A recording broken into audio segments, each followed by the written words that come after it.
the bones and in the back. Back in 1693, the people of Salem, Massachusetts, Witches! Yes? thought they got rid of the Sanderson sisters for good. We shall be back!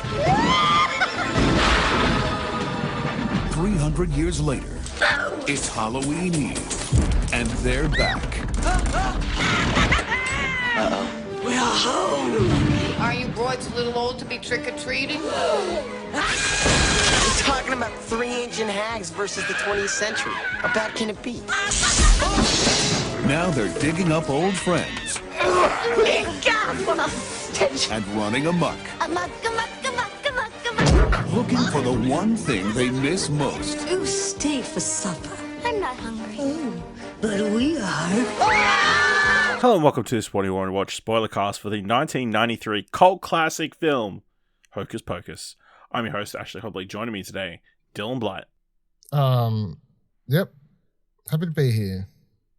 Alright. Let's just jump straight in. So please be aware we'll be freely discussing anything and everything about plot themes in any of the movie. So if you haven't watched it, come back later. With that said, let's jump into our discussion of Hocus Pocus, directed by Kenny Ortega, screenplay by Mick Garris, Neil Cuthbert, story by David Kirschner, Mick Garris, starring Bette Midler, Sarah Jessica Parker, Kathy Najimy, Omri, Katz, Thora, Birch, and Vinessa Shaw. After moving to Salem, Massachusetts, teenager Max Dennison explores an abandoned house with his sister Danny and their new friend Allison.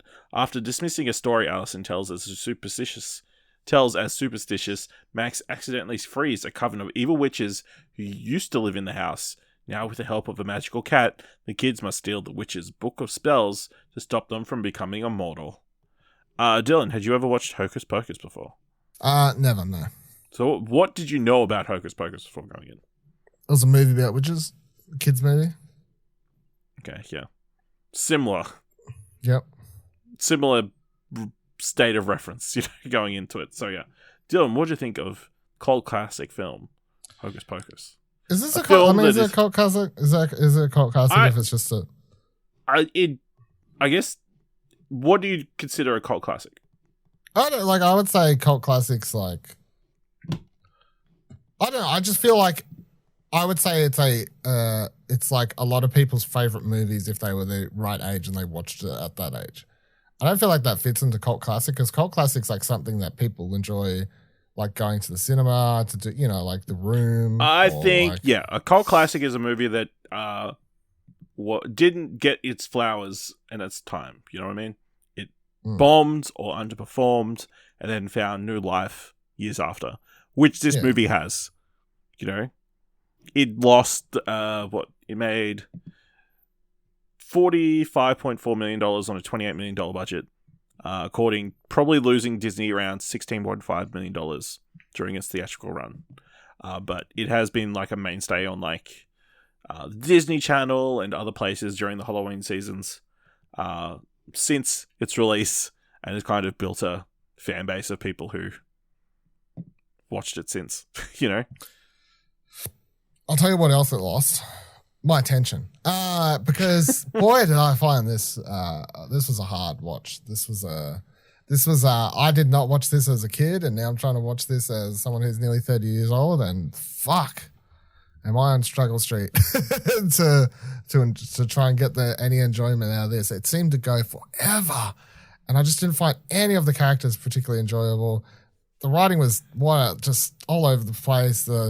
The special effects are terrible, of course, but that's fine. It's not the end of the world if I enjoyed other parts. But I just didn't enjoy it. Yeah, I straight up just didn't enjoy this movie. Is how I'm going to put it. I was on my phone pretty much the entire time, and it felt like I spent an entire day watching it. I even paused it, went and made food, and came back to see if I could help enjoy it more. But still came back, and I was like, "Fuck, I have to watch this movie still." But I finished it. Just to clarify, I did finish it. Yeah. Okay. It was fine. I didn't dislike it as much as you, but yeah, it's kind of weird in certain elements. Of course, you've got these three witches who are doing like an eccentric, over the top kind of thing. With one of them with the mouth, the Mary with who can smell at the children, constantly has her mouth at a weird direction. You got Bette Midler as Winnie, the leader, I guess, and Sarah Jessica Parker as the younger dim-witted sister who's seducing people, I guess, kind of all over the place. There's a lot of weird things. There's the most over-the-top classic high school bullies in this movie. Yeah. With all of nice sneakers, Hollywood. My name's not Odie. It's Ice. Yeah. It's shaped into the back of his head. Hollywood? Is this your little sister, Hollywood? And the most obnoxious little sister as well, Yeah. She couldn't read the room. She could, they couldn't just walk around away from the bullies. She had to face them straight on. Yeah. My big brother's here. What's the worst part where she's like, they finally meet the girl he has the crush on his mother. It's like, oh, I couldn't dress like that because I don't have, what's she call her boobs? I can't even remember that. She's like, straight up just blurts out like, I don't have those or something, but my brother loves yours. I was like, what is this kid's movie? Yeah, I mean, this movie is kind of messed up in so many elements. Of course, you've got this kid that gets turned into a cat for all of eternity, who it turns out has lived alone as a cat for 300 years, unable to die, and constantly, apparently, being run over by stuff. Yeah. Only to be brought back to life. I think the most messed up thing in this movie is them setting the witches on fire. And just watching while them, alive. Them watching through the glass where they're like, yes, yes, while the witches are like, ah! They're just like watching like, yes. Oh man, it's like very, very scary, It's just a lot of stuff that's weird and odd choices. I don't think the effects were too bad, considering it was a movie from 1993. I think the cat talking doesn't look terrible. I think it looks. I don't think it looks like. I think it looks like Sabrina's cat, but I mean that was a TV show. So yeah, that was fine. That was believable. No, it wasn't. It wasn't that long. I'm talking Sabrina, like the 90s show, not the new. No, one. I don't think that in the new one it talks at all. So okay, good. I was about to say I didn't watch more. I didn't watch it all, so I don't know if it started talking. You might have talked in last season. I didn't watch it last season. But, it was fine. They've got a weird plan. They've got another weird detour where they go visit a Halloween party where a guy's dressed as a devil. And they're like all master and bullshit. Like they don't realize that's not the devil. Come on, witches. Can't tell a horny man. Yeah.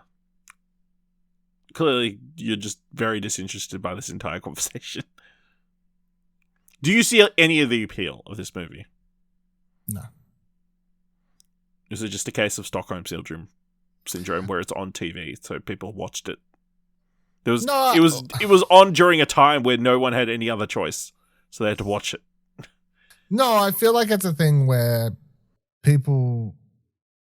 if I'd watched this as a kid and enjoyed it, then I would 100% probably still enjoy it now, because I know there's movies like that I would have. However, I just don't, like, without that factor, I just find it very corny and not at all enjoyable.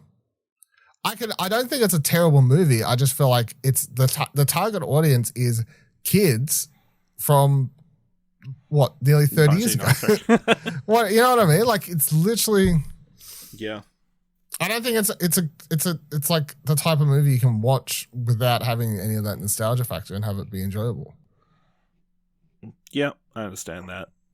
Yeah. I mean, one interesting factoid. Do you know who plays the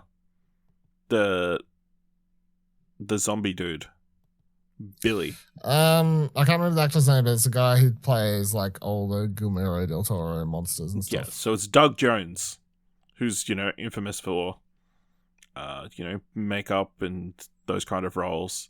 It's like one of his first roles before, so, and yeah, he's about to come back for Hocus Pocus 2. I was about Are to you say, excited for Hocus Pocus 2?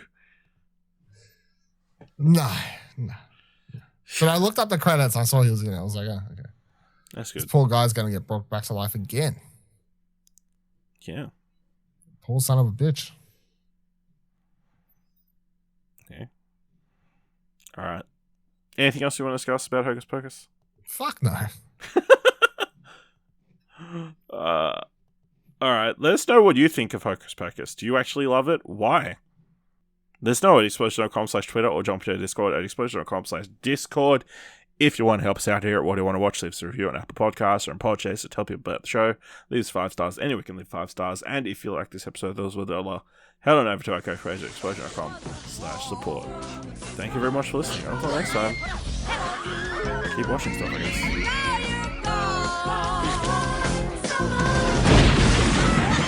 Walt Disney Pictures presents Bette Midler, Hello. Sarah Jessica Parker, Would thou dance with me? and Kathy Najimy. Hocus Pocus. Into the night! They love to fly. And it shows. Good night. Sleep tight. No screaming. Also, how did those parents all these parents were dancing all night? All night. Blisters is what they would have, I reckon. A lot of blisters. Like dehydrated, Unrealistic movie, really. Yeah, nobody can stay up that late dancing. No. Impossible.